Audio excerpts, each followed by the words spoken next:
और नमस्कार दोस्तों का स्वागत है आपका अपने YouTube channel DBC arts classes में। आज क्लास में हम पढ़ने वाले हैं क्लास 12th है ना, हिंदी का वायरल ऑब्जेक्टिव क्वेश्चन जो बिहार बोर्ड 2026 में एग्जाम देने वाले हैं। अब ये objective question viral objective question है और जितना भी ऑब्जेक्टिव क्वेश्चन बता रहे हैं इससे बाहर आपको एग्जाम में एक भी प्रश्न नहीं आएगा।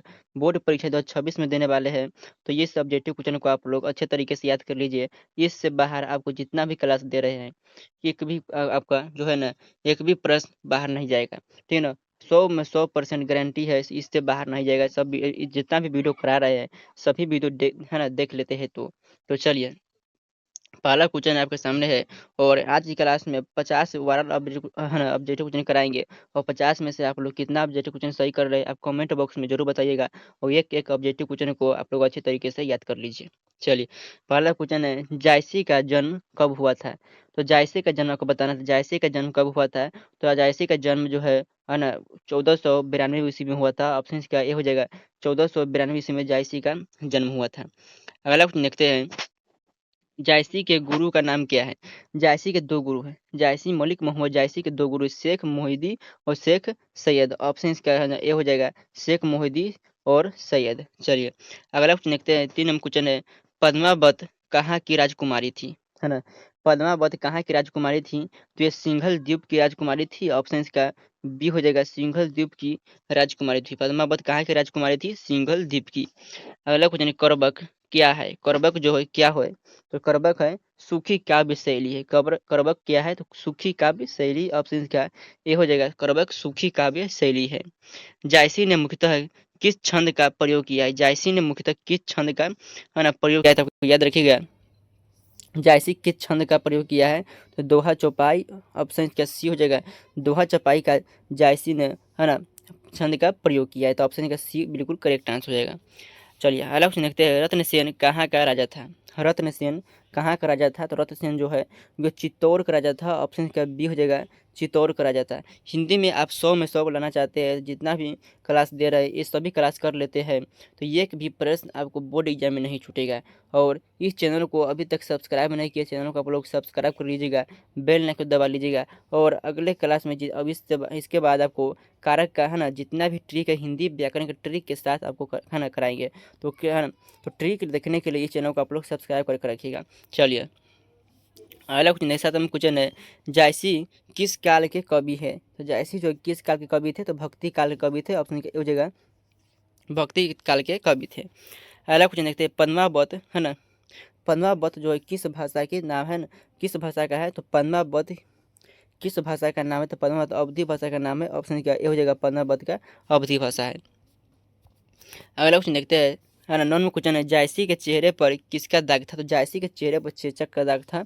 ऑप्शन का याद रखिएगा ए, जायसी के चेहरे पर किसका दाग था, चेचक का। जायसी किस रंग के थे। तो जायसी जो है ये किस रंग के थे, तो काले रंग के थे। ऑप्शन का बी जगह काले रंग के जायसी थे। मलिक मोहम्मद जायसी किस रंग के थे, तो काले रंग के।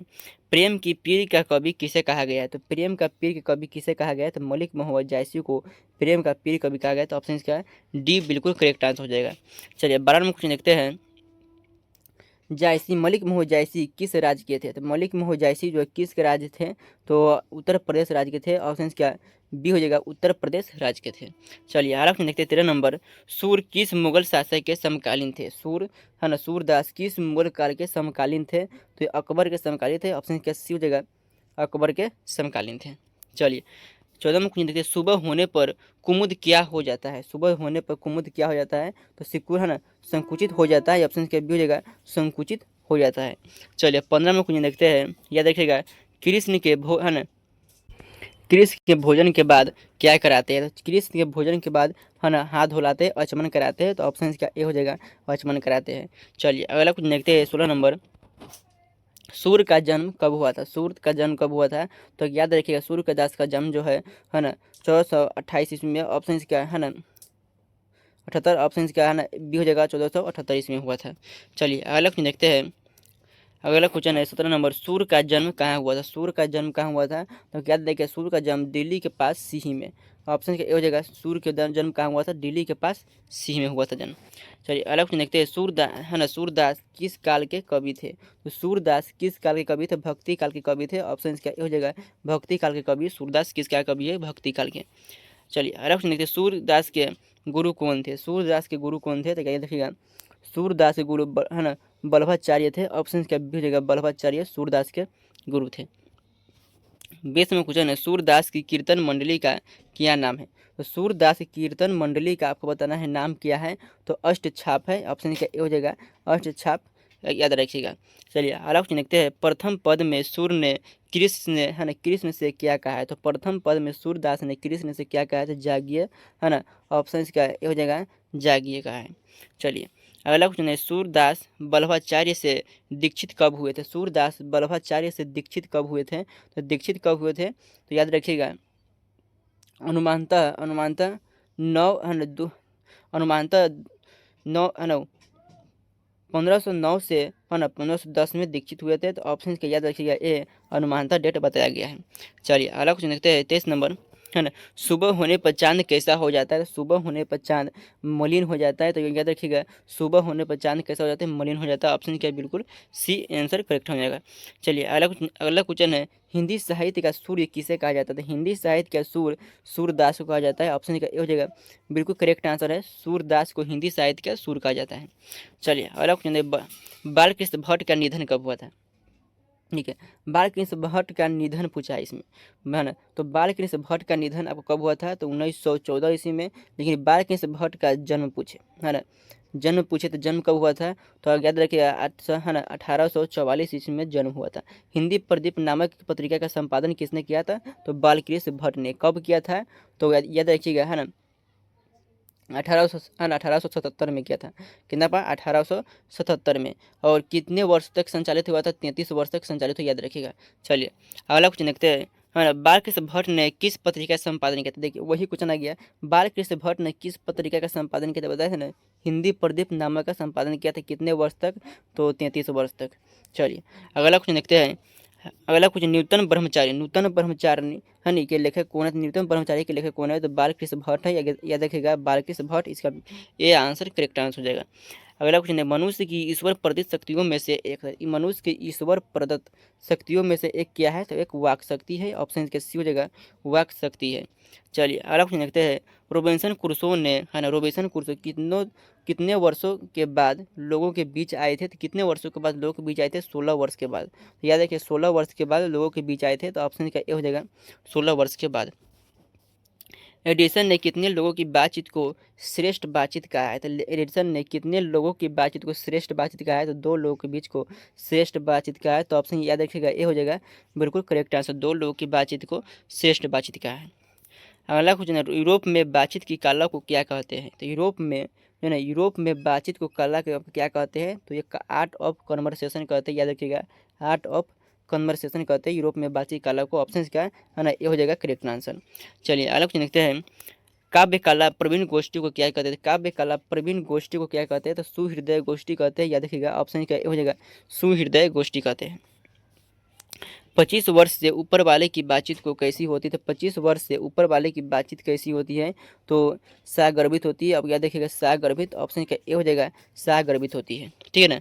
चलिए अगला क्वेश्चन देखते हैं, हमारी भीतरी मनोवृत्ति, है ना, हमारी भीतरी मनोवृत्ति क्या दिखाती है? तो हमारे भीतरी जो है ना मनोवृत्ति है, वो नए रंग, है ना, रंग दिखाते रहते हैं। तो नए नए, है ना, रंग। ऑप्शन इसका, है ना, ये हो जाएगा, नए रंग, नए नए ढंग नहीं, नए फूल नहीं, नए दृश्य नहीं, नए नए हमें रंग दिखाते हैं। तो ऑप्शन का ए बिल्कुल करेक्ट आंसर हो जाएगा, याद रखिएगा। चलिए अगला क्वेश्चन देखते हैं, जीवा को क्या कहा जाता है? तो जीवा को, जो जीव है, उसे क्या कहा जाता है? तो कतरनी कहा जाता है। याद रखिएगा, कतरनी, जीवा को क्या कहा जाता है? तो कतरनी। ऑप्शन का ए हो जाएगा, कतरनी कहा जाता है। भाषण में किसका मौका रहता है? तो भाषण में किसका मौका रहता है? तो नाज नखरे का। किसका मौका रहता है? तो नाज नखरे का मौका रहता है। तो याद रखिएगा, भाषण में नाज नखरे का मौका रहता है। ऑप्शन का ए हो जाएगा, नाज रखने का। चलिए अगला क्वेश्चन है, बातचीत पाठ गद्य की कौन सी विधा है? तो बातचीत पाठ गद्य की कौन सी विधा है? तो ये ललित निबंध है। तो ऑप्शन का ए हो जाएगा, एक निबंध है। बातचीत की कौन सी विधा है? तो यह निबंध है। चलिए अगला क्वेश्चन देखते हैं, 38 नंबर, मनुष्य के रूप का साक्षात्कार कब होता है? मनुष्य के रूप का साक्षात्कार आपको पूछा है कब होता है? तो ये बोलने से मनुष्य के रूप का साक्षात्कार होता है। ऑप्शन क्या है ना, ये हो जाएगा, बोलने से मनुष्य के रूप का साक्षात्कार होता है। अगला क्वेश्चन है, काव्य कला प्रवीण है ना, काव्य कला प्रवीण विद्वान मंडली को क्या कहते हैं, विधान मंडली है उसे क्या कहते हैं, काव्य कला प्रवीण गोष्ठी को सुहृदय गोष्ठी कहते हैं, याद रखिएगा सुहृदय गोष्ठी। ऑप्शन क्या है ना, ये बिल्कुल करेक्ट आंसर हो जाएगा। अगला क्वेश्चन है, रॉबिन्सन क्रूसो ने पहली बार है ना, रॉबिन्सन क्रूसो ने पहली बार किसके मुख से है ना बोली सुनी थी, किसके मुख से बोली सुनी थी पहली बार, तो याद रखिएगा फ्राइडे के मुंह से बोली सुनी थी। ऑप्शन का सी हो जाएगा, फ्राइडे के मुंह से बोली सुनी थी। उसने कहा था कहानी का प्रकाशन है ना कब हुआ था, तो उसने कहा था कहानी का प्रकाशन कब हुआ था, तो उसने कहा था कहानी का प्रकाशन 1915 ईस्वी में उसने कहा था कहानी का प्रकाशन हुआ था, यह देखिएगा। और उसने कहा था कहानी में कितने वर्ष की लड़की है, तो 8 वर्ष की लड़की और 12 वर्ष का है ना लड़का है। अगला क्वेश्चन देखते हैं, उसने कहा था कहानी पर किस निर्देशक ने फिल्म बनाई है, तो उसने कहा था कहानी पर किस निर्देशक ने फिल्म बनाई है, तो बिमल राय ने फिल्म बनाई है। ऑप्शन क्या हो जाएगा, बिमल राय। और उसने कहा था कहानी का है ना रचयिता कौन है, तो आप याद रखिएगा उसने कहा था कहानी का रचयिता कौन है, चंद्रशेखर शर्मा गुलेरी जी है। अगला क्वेश्चन, उसने कहा था कहानी का आरंभ किस शहर से हुआ है, किस शहर से हुआ है, तो उसने कहा था कहानी का आरंभ जो है वो अमृतसर में हुआ था, अमृतसर के शहर से हुआ था। और अमृतसर में लड़का के कौन रहते थे, मामा रहते थे, मामा रहते थे, ठीक है ना। अमृतसर में है ना कौन रहते थे, मामा रहते थे। अगला क्वेश्चन देखते हैं, उसने कहा था कहानी के आरंभ में है ना लड़के का उम्र कितना है, तो लड़के का उम्र बताए ना, लड़के का उम्र 12 वर्ष, लड़के का उम्र 12 वर्ष, और लड़की के पूछे तो 8 वर्ष, लड़की का 8 वर्ष, लड़का का 12 वर्ष है ना। चलिए अगला क्वेश्चन देखते हैं, लहना सिंह है ना, लहना सिंह 12 होकर किस नंबर का जमादार बने थे, तो 12 होकर किस नंबर का जमादार बने थे, 77 सिख राइफल का जमादार बने थे। ऑप्शन इसका ये हो जाएगा, सिख राइफल का जमादार बने थे। अगला क्वेश्चन है, सूबेदार का नाम क्या है, सूबेदार का नाम क्या है, सूबेदार का नाम है ना हजरा सिंह है। ऑप्शन का ये हो जाएगा, सूबेदार का नाम कौन सा है, हजरा सिंह। अगला क्वेश्चन देखते हैं, लहना सिंह क्यों घर आया था, तो लहना सिंह जो है ये क्यों घर आया था, घर क्यों आया था, तो मुकदमे की पैरवी करने के लिए। ऑप्शन क्या है ना, ये बिल्कुल करेक्ट आंसर होगा, मुकदमे की पैरवी करने के लिए, पैरवी करने के लिए। चलिए अगला क्वेश्चन देखते हैं, युद्ध में कितने जर्मन घायल हुए थे, तो युद्ध में कितने जर्मन है ना घायल हुए थे, तो 63 जर्मन घायल हुए थे। और आपको पूछेगा है ना युद्ध में है ना जर्मन वाले खाई में घुसते समय वहाँ कितने सिख थे, तो 8 सिख थे। कितने सिख मारे गए थे, 15 सिख मारे गए थे, ठीक है ना। ये बाद में आ रहा था 15 सिख, ठीक है ना। चलिए अगला क्वेश्चन है, डाक बाबू का नाम क्या है, तो डाक बाबू का आपको नाम बताना है, तो डाक बाबू का नाम क्या है, तो डाक बाबू का आपको नाम बताना है, तो डाक बाबू का नाम क्या है, पल्लू राम है। ऑप्शन क्या है ना, ये हो जाएगा पल्लू राम डाक बाबू का नाम है। अगला क्वेश्चन, ज का उच्चारण स्थान, देखिए व्याकरण हिंदी व्याकरण से है, ज का उच्चारण स्थान बताना है, तो ज का उच्चारण स्थान क्या होगा, ज का उच्चारण स्थान, तो ज का जो है उच्चारण स्थान है वो तालु हो जाएगा। ऑप्शन का बी हो जाएगा, ज का उच्चारण स्थान क्या हो जाएगा, तालु हो जाएगा। और ये जितना भी कहा ना 50 सब्जेक्टिव क्वेश्चन कराया, 50 में से आप लोग कितना सही हुआ आप लोग कमेंट बॉक्स में है ना जरूर बताइएगा। और अपने दोस्तों के पास इस वीडियो को शेयर कीजिएगा। इसका PDF लेने के लिए है ना, इसका PDF लेने के लिए हमारा यूट्यूब है ना, यूट्यूब चैनल के नाम से ही एक है ना टेलीग्राम चैनल है, और इसका देखिए नीचा में है ना चैनल है, तो आप लोग है ना इसका जो नीचा में हम इसका आंसर दे देंगे, यहाँ पर आपको आंसर दे देंगे, यहाँ पर देखकर आंसर याद कर लीजिएगा। और वीडियो आपको है ना कैसा लगा आप लोग कमेंट बॉक्स में जरूर बताइए। चैनल को अभी तक आप लोग सब्सक्राइब नहीं किए, चैनल को आप लोग सब्सक्राइब कर लीजिए ऐसा वायरल अपडेट क्वेश्चन के लिए, है ना। तो जय हिंद, धन्यवाद, मिलते हैं अगले क्लास में, ठीक है ना।